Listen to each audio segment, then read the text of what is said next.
Kita mulai aja ya kuliahnya.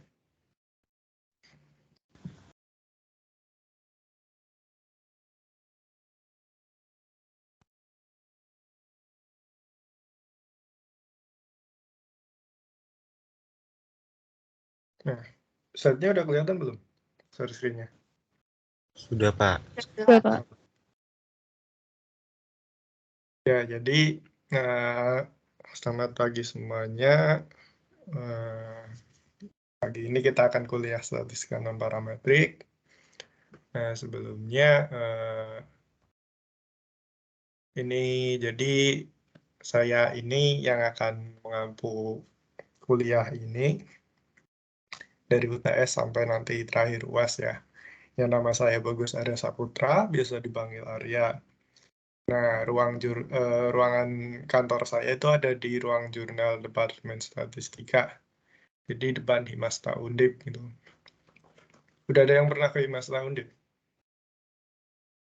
Oh, belum. Belum. Belum ya. Ya, itu kontak saya WA sama email. Saran saya sih kontaknya kalau WA aja gitu. Soalnya email itu mungkin balesnya bakal lama gitu. Kalau mau kontak WA aja. Nah, ini dan ini terus. Nah, untuk materi setelah UTS ini kalau secara garis besar sebenarnya ada dua sih. Yang pertama itu prosedur-prosedur yang menggunakan data dari 3 sampel berhubungan atau lebih, terus ditambah nanti ada uji Jones-Terpstra. Terus yang kedua tuh ada uji-uji keselarasan. Jadi kan statistika non-parametrik tuh sebenarnya kan nanti kita banyak uji hipotesis gitu kan sebenarnya isinya. Ya nanti yang pertama itu prosedur-prosedur untuk uji hipotesis gitu yang menggunakan data dari 3 sampel berhubungan atau lebih. Terus ada uji ditambah dengan uji Jones-Terpstra. Yang kedua ya uji-uji keselarasan gitu. Nah, untuk bukunya, saya pakai bukunya Daniel yang statistika non-parametrik terapan gitu. Udah pada punya belum? Nah,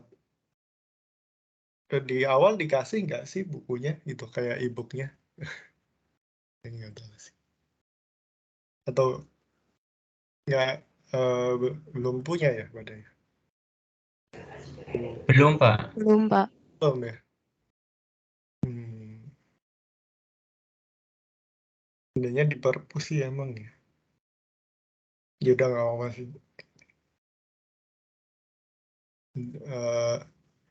Kalau ada lagi kan satu buku lagi, bukunya Conover itu. Kalau Conover kayaknya e-booknya ada sih, tinggal dicari aja.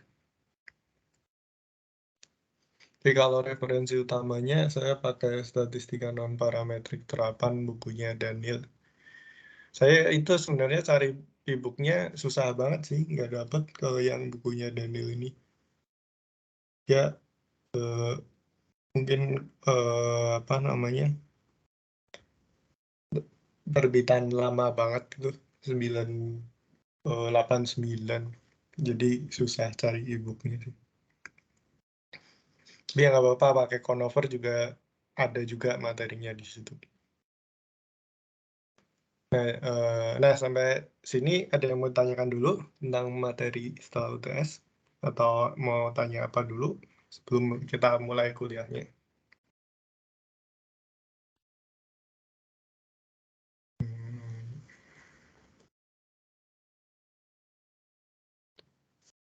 Nah, kalau nggak ada, kita mulai kuliahnya aja. Nah, jadi ini yang bab 7. Kalau di buku Daniel ya, prosedur-prosedur untuk uji hipotesis yang menggunakan data dari 3 sampel berhubungan atau lebih. Nah, nanti ditambah dengan 6.3 sih. Ini jadi maksudnya babnya uji Jones-Terpstra. Nah, untuk sasaran kuliah hari ini, kita tuh ada 2. Jadi yang pertama itu analisis varians 2 arah berdasarkan peringkat Friedman gitu.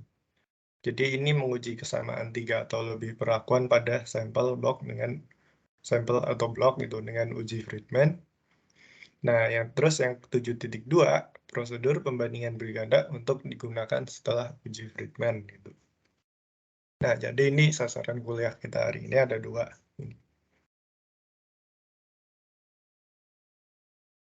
Yang pertama dulu, analisis varians 2 arah berdasarkan peringkat Friedman. Nah, di sini kita akan menguji kesamaan 3 atau lebih perlakuan pada sampel dalam kurung blok dengan uji Friedman. Nah, jadi di sini uji Friedman versus ANOVA 2 arah. Nah, pas berarti semester lalu ya, yang belajar metode statistik tuh, masih ingat kan ANOVA 2 arah, itu kan kita dapat menguji kesamaan 3 atau lebih perlakuan gitu pada sampel blok atau blok jika populasi-populasi asal sampel memiliki distribusi normal ya. Terus selain distribusi normal, kalau nggak salah variansinya sama gitu ya. Kalau diingat lagi di metode statistika kan, semester kemarin ya harusnya.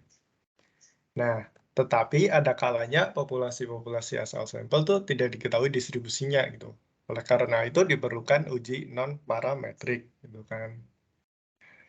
Nah, uji Friedman ini adalah uji non-parametrik yang analog dengan ANOVA 2 arah gitu. Nah, uji Friedman ini tidak perlu asumsi bahwa populasi-populasi asal sampel memiliki distribusi normal gitu.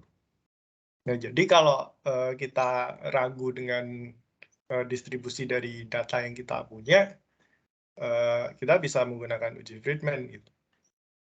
Kalau kita tidak tahu data yang kita punya itu distribusinya normal atau tidak gitu. Nah, kayak gitu. Nah, bentuk penyajian datanya dan asumsi-asumsi pada uji Friedman itu seperti ini. Nah, jadi pertama ini bentuk penyajian datanya terdiri dari blok, ini blok 1, 2, terus KI, terus sampai B gitu. Terus ada juga, terus yang sebelah sini itu perlakuan gitu, perlakuan 1, perlakuan 2, sampai J, terus sampai K gitu. Nah ini terus, nah ini data terdiri dari B buah gitu. Nah terus ini saling bebas ya, tiap unitnya ini, tiap pengamatannya ini. Ya, terus nilai pengamatan atau perlakuan ke J dalam sampel atau dalam blok KI kita sebut XIJ. Nah jadi kan banyak ini kayak kalau XIJ, kalau mau gampang ingat dulu waktu di aljabar linear elementer kan baris kali kolom gitu. Ya berarti I-nya baris, kolom gitu. I-nya kolom gitu aja. Baris, kolom. Berarti X21 berarti baris kedua kolom ke 1 gitu. Berarti blok 2 perlakuan ke 1. Nah, kayak gitu cara mengingatnya sih. Jadi kita ngikut aljabar linear elementer aja. Nah, terus kayak asumsinya ada satu lagi, tidak ada interaksi antara blok-blok dan perlakuan-perlakuan. Jadi tiap pengamatan ini nggak berinteraksi satu sama lain gitu. Nah, kayak gitu. Bentar.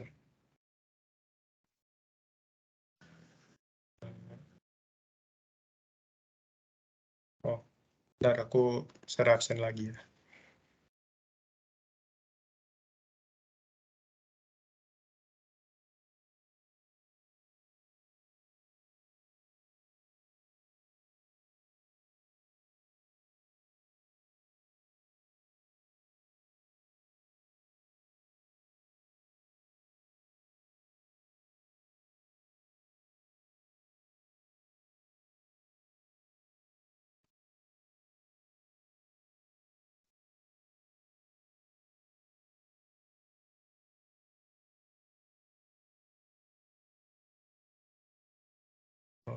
Nah, itu yang belum absen, bisa absen.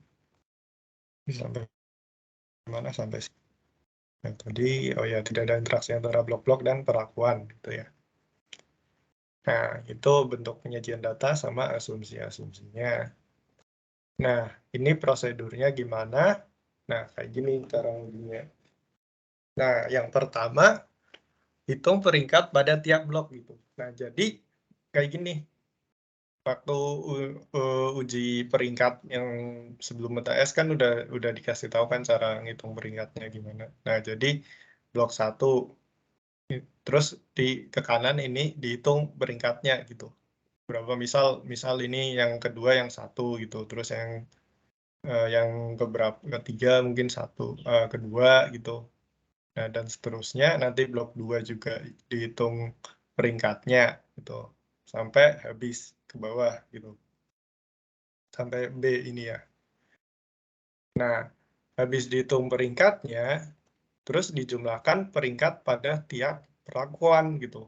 Nah, terus notasikan RJ sebagai jumlah peringkat pada perlakuan ke J. Nah, tadi kan udah ini ada peringkatnya semua, ini juga tiap blok udah dapat peringkat. Nah, dijumlah terus tiap perlakuan 1 dijumlah ini semua peringkatnya gitu. Nah, terus kasih nama RJ gitu. Kalau 1 ya berarti R1 gitu. Di bawah sini nih dikasih nama R1 gitu. Ini R2 berapa gitu. Nanti R ini berarti RJ berapa gitu. Terus yang terakhir RK berapa gitu. Nah, habis udah dijumlah semuanya, terus hitung statistik uji ini gitu. Ki ini. Nah, ini B itu berarti ini ya, banyaknya blok, K itu banyaknya perlakuan gitu.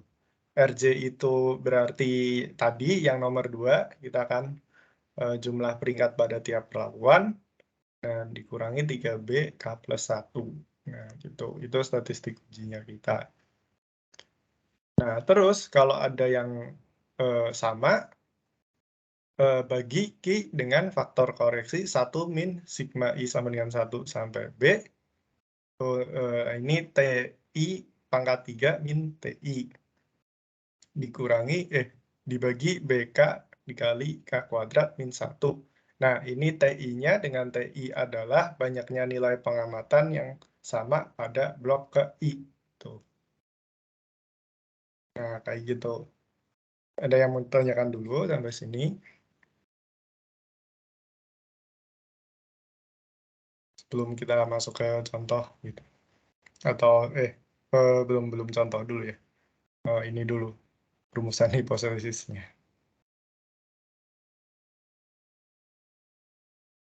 Nah, kalau nggak ada, kita lanjut dulu ya. Nah, rumusan hipotesisnya jadi kayak gini.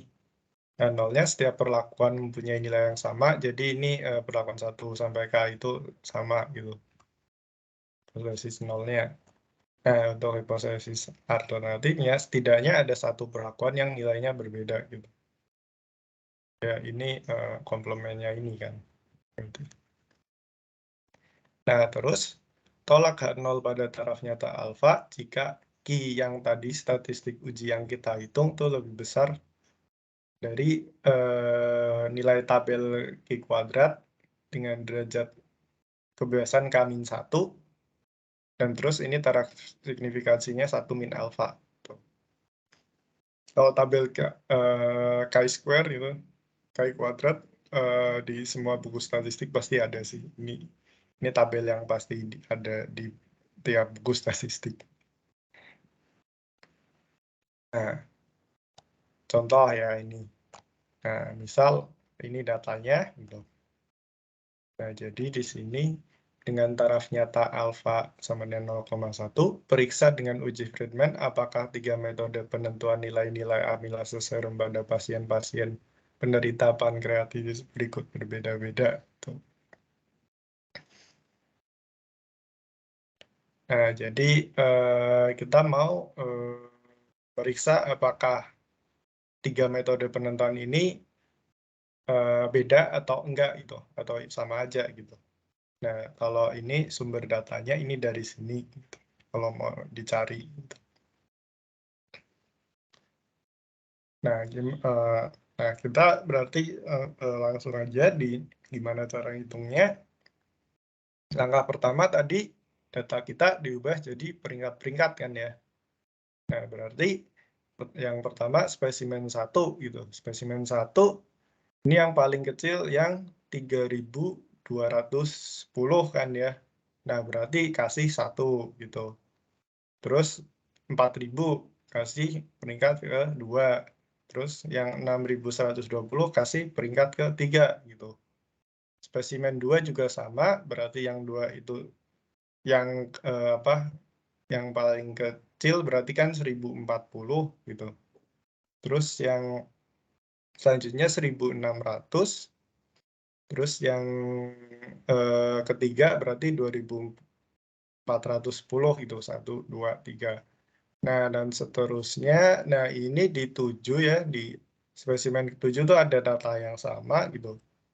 Nah, berarti kan kalau data yang sama dirata-ratakan 2 tambah 3 bagi 2, berarti kan 2,5 ya, ini berarti dapat 2,5, yang kanan juga dapat 2,5 gitu. Jadi kayak gini gitu. Data kita udah diubah jadi peringkat-peringkat gitu. Nah, langkah selanjutnya berarti dijumlahkan peringkatnya gitu. Nah, di sini RA gitu. RA berarti yang ini ya. Berarti 2 tambah 2 tambah 2 tambah 2 tambah 2 tambah 3 tambah 2,5 tambah 2 tambah 2 hasilnya 19,5 tuh. Tulis di sini 19,5. Atau kalau kalian ngerjakan secara tertulis bisa di bawah sini sih. Bawah sini tulis aja berarti RA sama dengan 19,5 gitu. Biar lebih enak dilihat juga. Nah, terus RB juga sama, ini 1 semua ya, berarti 1 kali 9 ya, berarti 9. Nah, terus RC-nya ini juga dihitung semuanya dari 1 sampai 9, hasilnya 25,5 gitu. Nah, terus hitung statistik uji Q-nya gitu. Nah, Q-nya rumusnya ini, berarti kan ya ini 12,93 gitu, tinggal substitusi aja gitu. Nah, ini 19,5 kuadrat, ini kan sigmanya di sini, di jumlah tiganya. Nah, ini dikurangi ini, hasilnya 15,5 gitu. Nah, Q-nya kita ketemu ini. Nah, terus karena terdapat nilai pengamatan yang sama, Q dibagi dengan faktor koreksi ini. Nah, tadi yang sama ini kan, yang spesimen yang ketujuh gitu. Ada yang sama ini, ada 2 gitu berarti kan yang sama. Nah, yang sama ada 2. Nah, berarti ini 1 min, jadi berarti ini maksudnya I-nya ke-7 gitu kan ya. Nah, ke-7 itu ada 2 yang sama, berarti 2 pangkat 3 min 2 gitu.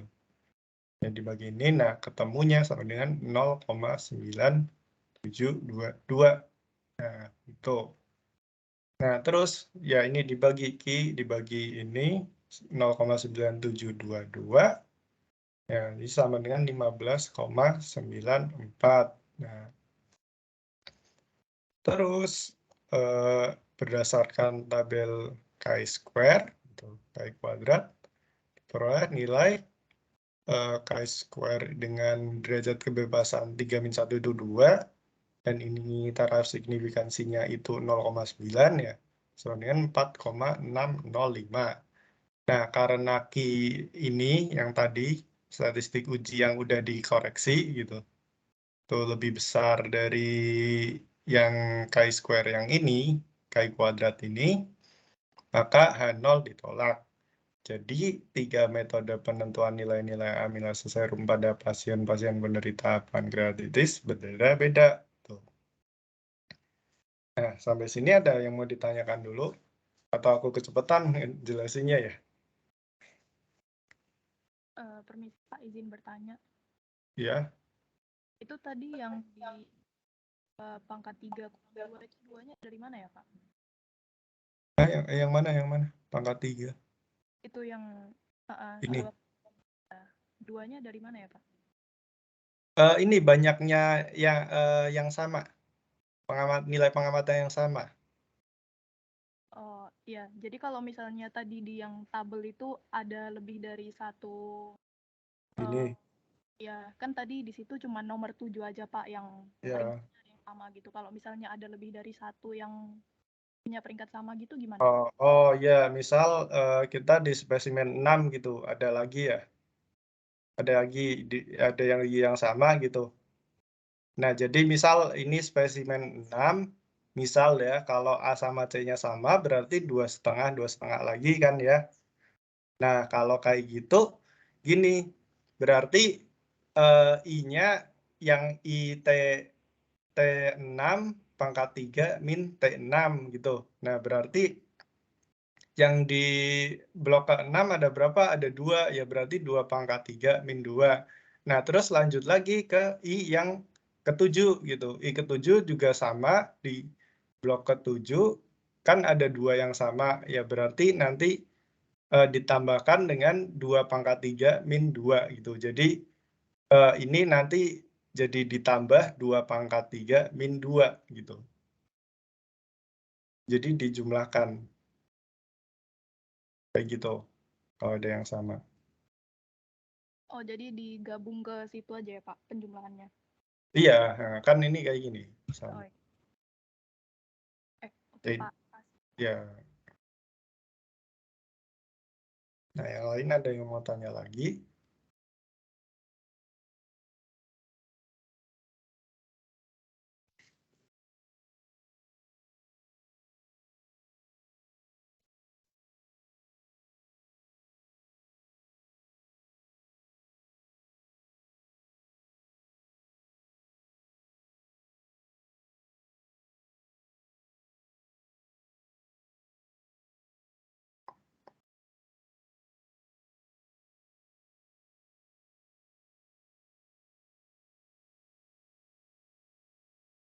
Nah, kalau nggak ada yang tanya, ya kita lanjut aja gitu. Nah, berarti lanjut ke yang, oh ya, yang materi kedua gitu ya. Nah, jadi yang kedua ini prosedur pembandingan berganda untuk digunakan setelah uji Friedman gitu. Nah, ini itu apa? Jadi kayak gini. Nah, tadi kan kita setelah melakukan ini tipe melakukan uji Friedman dan mengambil kesimpulan bahwa 3 atau lebih perlakuan tidak sama ya. Kita kan biasanya ingin mengetahui seberapa berbeda perlakuan satu dengan yang lain gitu. Tadi kan kita kan udah misal menolakkan 0, oh berarti perlakuannya ada yang beda. Nah, sekarang yang beda yang mana gitu. Nah, ini di sini kita pakai uji perbandingan bergandanya untuk mengecek yang beda yang mana. Nah, ya ini uji perbandingan berganda dapat dilakukan untuk mengetahui seberapa berbeda perlakuan satu dengan perlakuan yang lain. Jadi ini emang dilakukannya setelah uji Friedman. Nah, terus lanjut. Nah, jadi gini, kita menyatakan bahwa perlakuan J berbeda nyata dengan perlakuan J aksen jika ini harga mutlak ini itu lebih besar atau sama dengan Z dikali akar BK K plus 1 per 6. Nah, Z-nya apa? Z itu dari nilai Z dari tabel Z yang luas daerah di sebelah kanan nilai Z tersebut adalah alfa per K kali K min 1. Nah, jadi ini pakai tabel Z. Nah, ini sebenarnya bisa dibilang sih Z alfa per K min 1. Jadi ini kayak semacam alfanya tuh segini gitu. Biasanya kan Z alfa atau Z alfa per 2.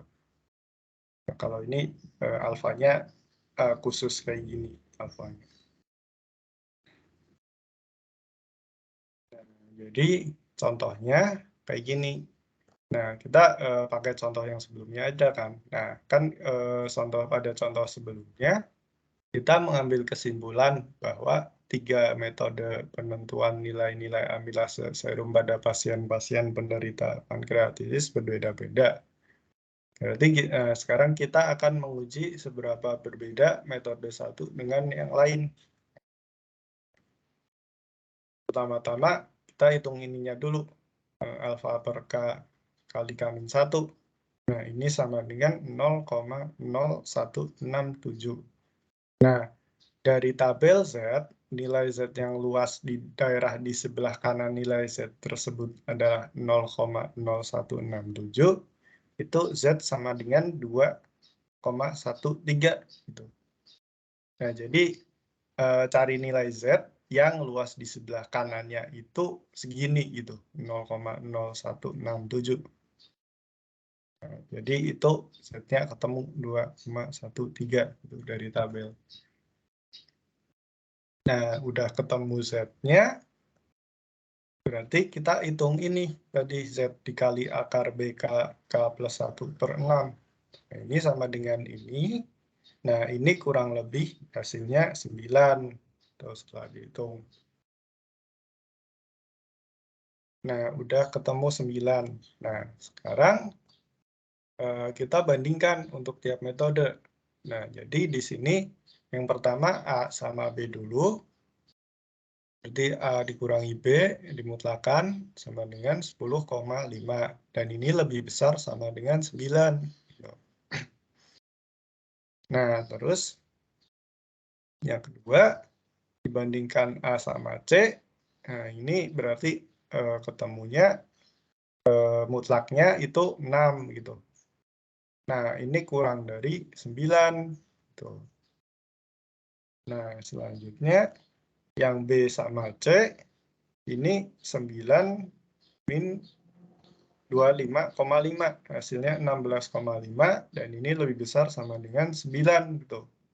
Nah, dari sini berarti kita punya kesimpulan kalau metode A dan B berbeda nyata gitu. Karena ini kan lebih besar sama dengan 9.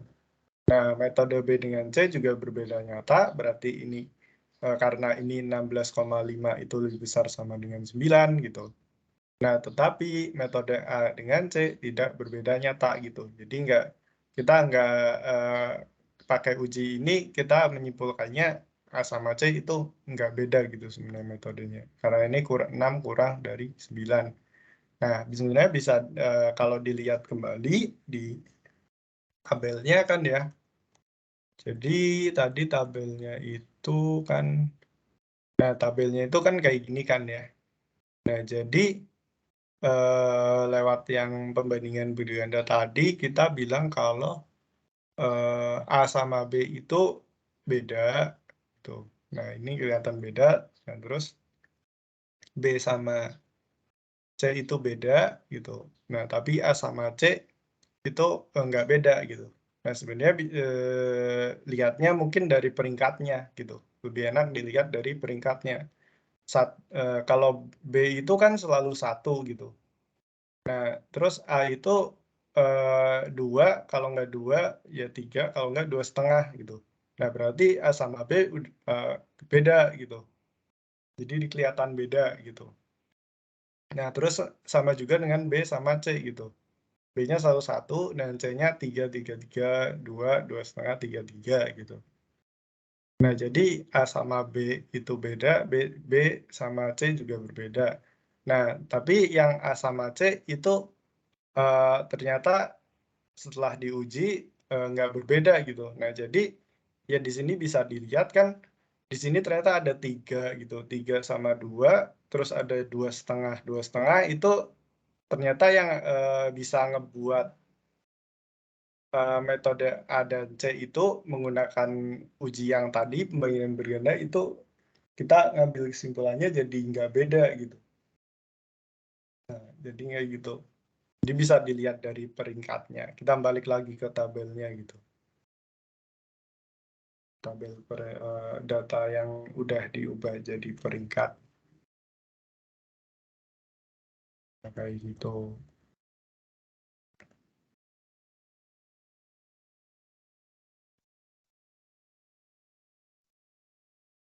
Nah, ada yang mau ditanyakan dulu untuk untuk ini sama yang sebelumnya juga nggak apa-apa. Bapak izin bertanya, Pak. Iya. Ini itu nama lain dari Z itu apa sih, Pak? Nama lain dari Z. Kan misalnya kalau X kuadrat kan itu C square ya. Kalau Z ini apa, Pak? Oh, ini N01.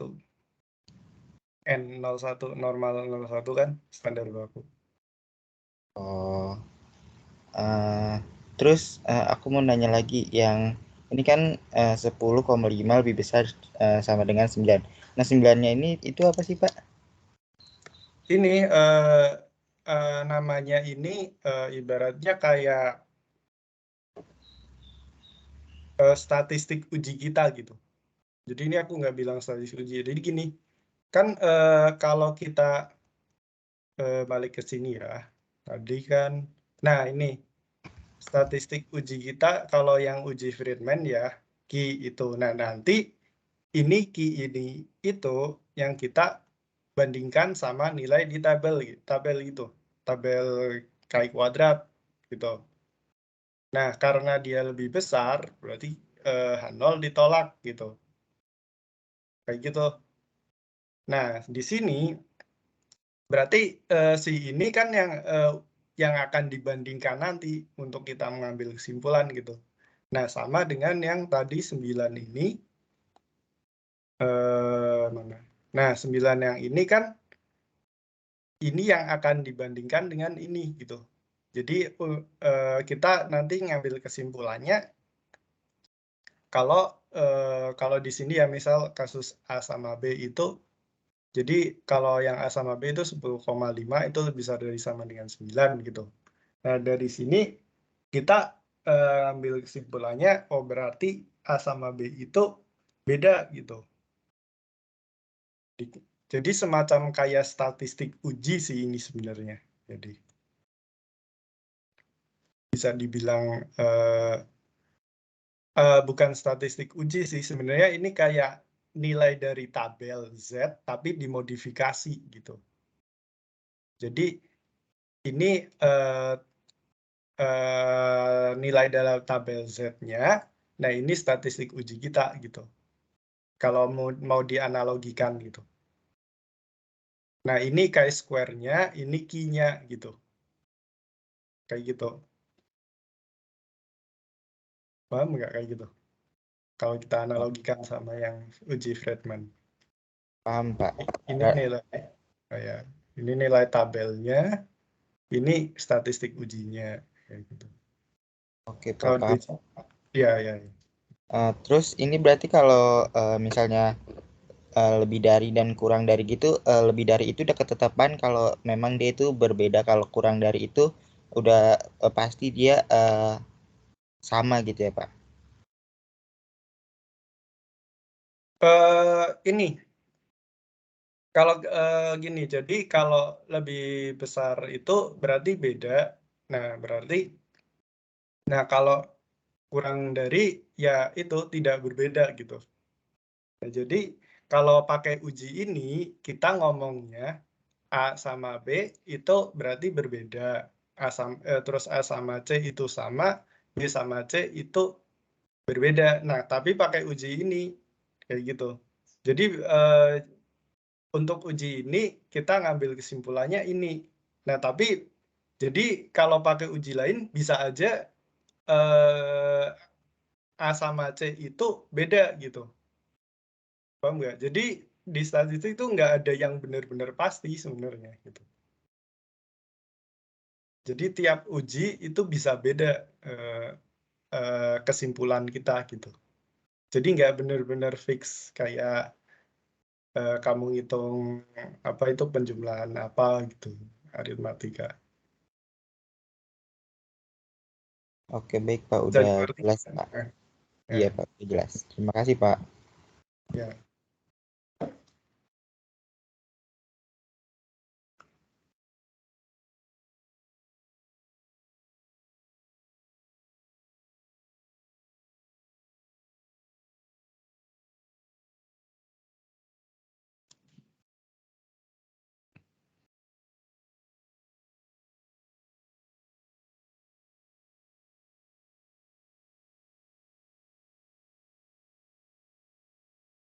Nah, yang lain ada yang mau tanya lagi? Pak, saya izin nanya lagi, Pak. Iya. Untuk alfanya itu kenapa pakai 0,1 ya, Pak?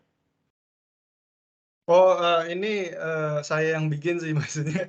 Kan kalau untuk alfa itu sebenarnya tergantung orang yang mau nguji hipotesis kan. Gitu. Jadi sebenarnya alfa itu pengujinya yang menentukan gitu. Jadi apa? Ini emang saya buat soalnya 0,1 gitu. Ya kalau mau 0,05 bisa gitu. Dibuat aja soalnya. Jadi sebenarnya gini, pengertian alfa itu kan peluang kita menolak H0 kalau H0 kalau H0-nya benar gitu kan. Nah, jadi kalau untuk uji hipotesis kita alfanya itu ya kita yang menentukan sebenarnya. Dengan alfa segini kita menolak H0. Tapi kalau mungkin dengan alfa yang lain kita menerima H0 gitu. Jadi sebenarnya itu tergantung orang yang mau nguji datanya gitu. Kalau di statistik. Jadi alfa bukan sesuatu yang misal ada data harus alfanya segitu. Kalau itu tergantung orang yang nguji, yang mau melakukan uji hipotesis. Ya bisa aja sih aku ganti 0,05 gitu. Ya tapi nanti hasilnya jadi ininya beda ya. Satu ininya nanti. Jadi dengan 0,05, kalau 0,05 berarti berarti ini nanti bilangnya ininya apa nilai tabelnya lebih besar gitu. Kan lebih strict gitu. Besar atau lebih kecil? Lebih besar kan. Jadi berubah di sininya aja sih sebenarnya.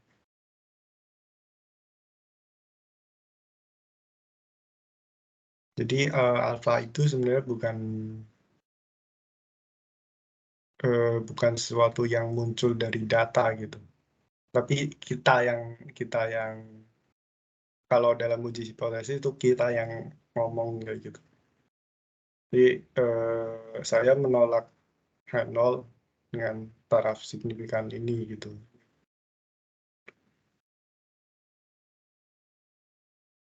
Kalau yang muncul dari data itu p-value gitu. Beda sama alfa. P-value itu muncul dari data. Kalau alfa itu kita yang nentuin ya. Gitu. Nah, kayak gitu gimana? Bisa dimengerti nggak? Siap, Pak. Bisa dimengerti. Makasih, Pak. Ya.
Ada yang bertanyakan lagi? Ada yang mau tanya lagi?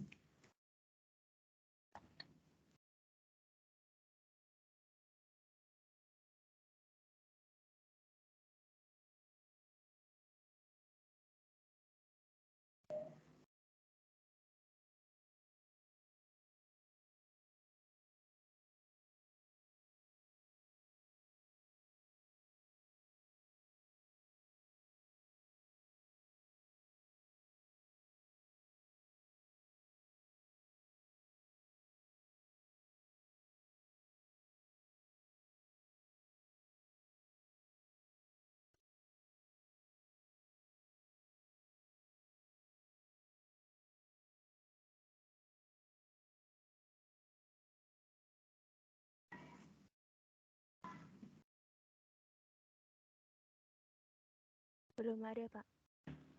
Oh ya, ya.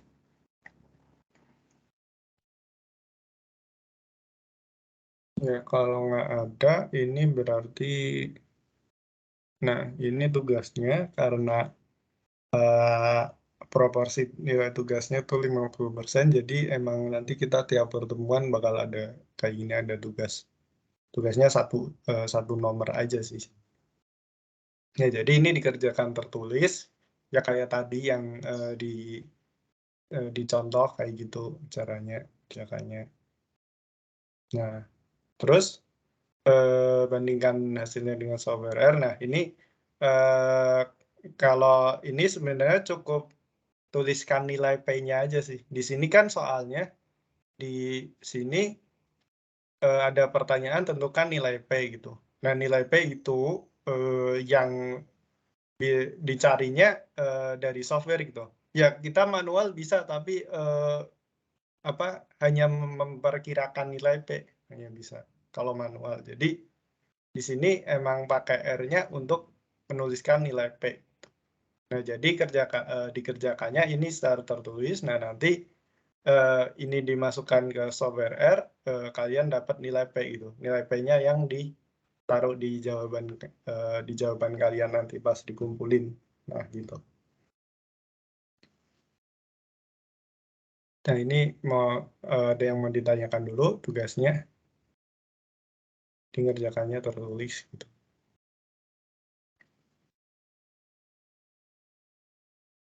Soalnya kalau nyari nilai P ini maksudnya ya secara manual sih bisa diperkirakan gitu. Mungkin lebih kecil dari 0, berapa gitu.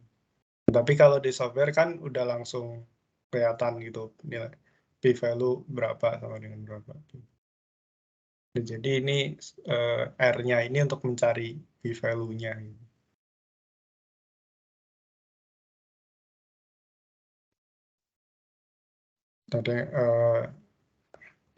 Ada yang mau ditanyakan dulu terkait ini tugasnya?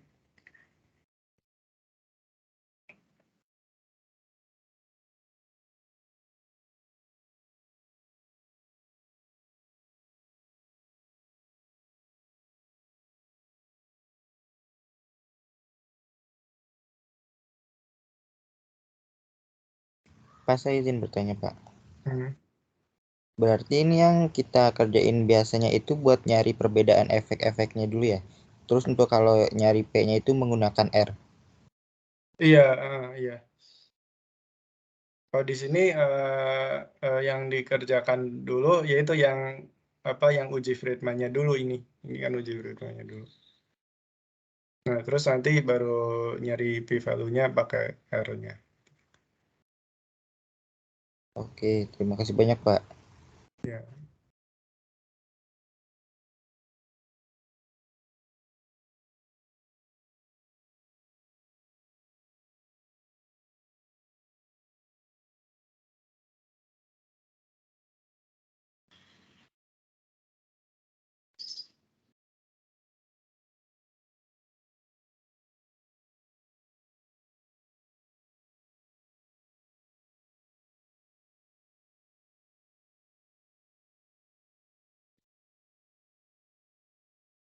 Izin bertanya, Pak.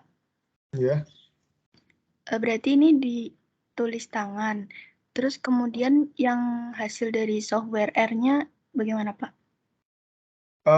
Ininya aja tuliskan p-value-nya yang kamu dapat dari R gitu.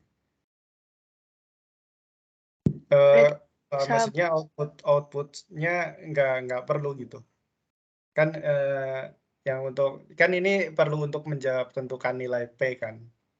Nah, itu maksudnya di situ kamu tulis nilai P-nya aja gitu. Nilai P yang didapat dari R. Jadi untuk bandingkannya ini untuk pribadi aja gitu maksudnya.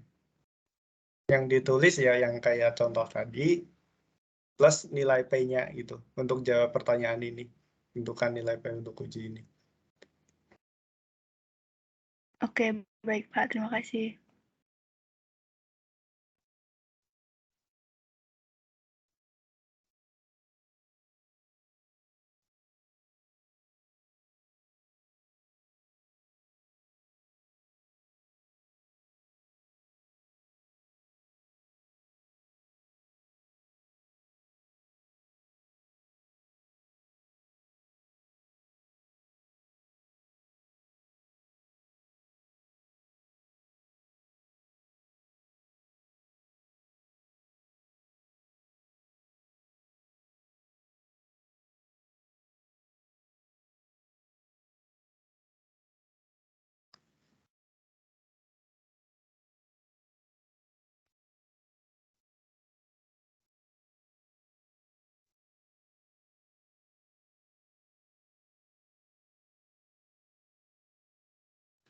Izin tanya, Pak. Ya. Mau tanya gimana cara cari P di R ya, Pak? Kebetulan belum tahu. Oh, ini kamu coba apa namanya?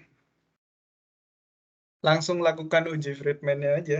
Jadi ada fungsi uji Friedman. Nah, nanti kamu masukin tabelnya ini, tulis tabelnya gitu. Nah, terus nanti dari R-nya itu sendiri di akhirnya keluar p-value-nya gitu. Saya udah pernah pakai R belum sebelum UTS?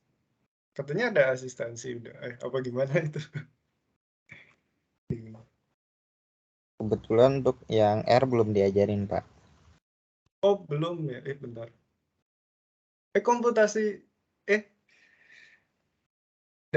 matkul komputasi itu semester berapa sih? Semester 4, Pak. Oh, semester 4 ya.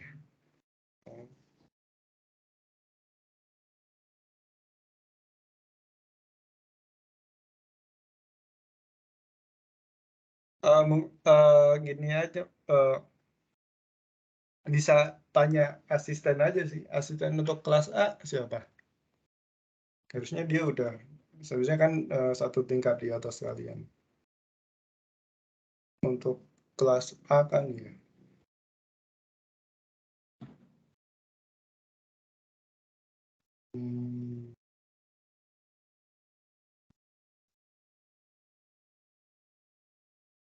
Dwi Handayani ya?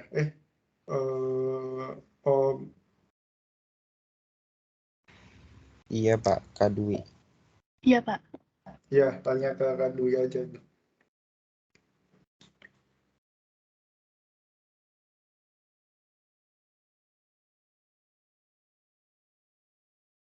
Harusnya dia udah dapat R-nya gitu. Jadi kalau di R itu tinggal masukkan tesnya itu apa, nanti di akhirnya langsung muncul p-value-nya.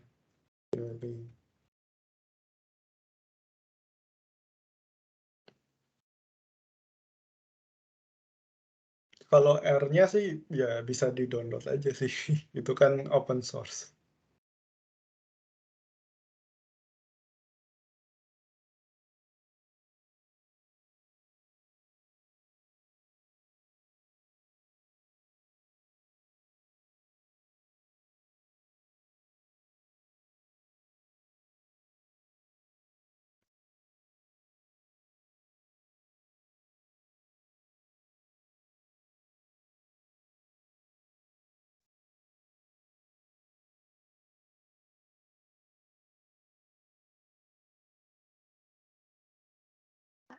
Pak izin bertanya, Pak.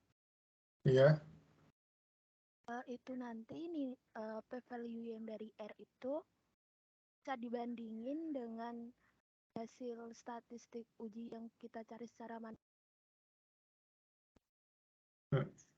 Iya, tapi bandinginnya itu buat sendiri aja gitu.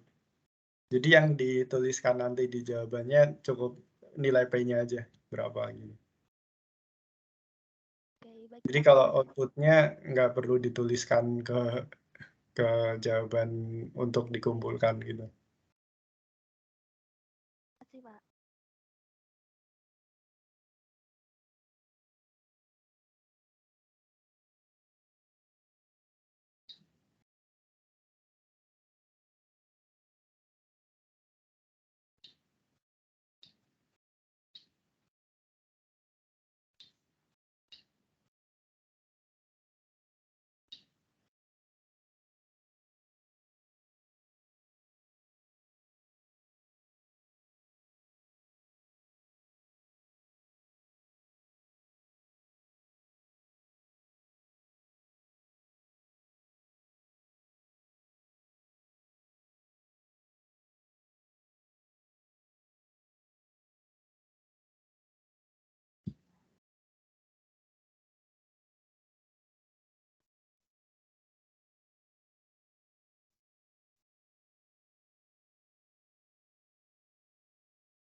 Nah, kalau nggak ada yang ditanyakan lagi ya, ada yang mau tanya lagi? Enggak. Pak, izin bertanya, Pak. Ya. Untuk soal ini, taraf signifikansinya ditentukan atau bebas, Pak? Kalau saya sebenarnya ingin bebas aja sih, gitu. Tapi tadi pas yang kelas C, kita perjanjiannya gini aja, untuk semua kelas 0,05 aja taraf signifikansinya gitu. Jadi untuk soal ini taraf signifikansinya 0,05 ya gitu. Dan seterusnya kalau jadi untuk seterusnya ya, kalau ada soal nggak dikasih tahu taraf signifikansinya, pakai 0,05 aja gitu. Nanti pas ujian juga kayak gitu juga gitu. Kalau nggak dikasih tahu gitu. Kecuali kalau di soalnya nanti ada tambahan kayak dengan taraf signifikansi yang kamu pilih, oh berarti kamu bisa milih gitu. Kalau nggak dikasih tahu, pakai 0,05. Jadi 0,05 sampai nanti UAS gitu, kalau nggak dikasih tahu. Baik, Pak. Terima kasih, Pak. Ya.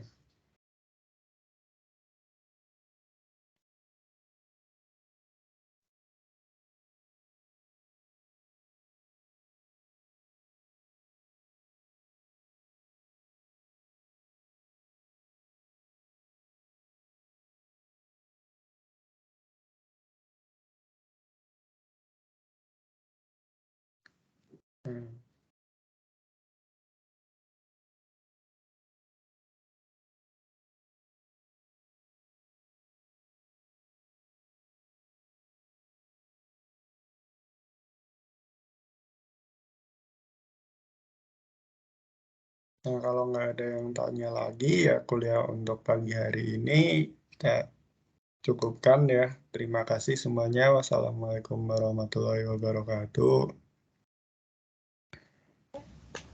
Waalaikumsalam. Waalaikumsalam.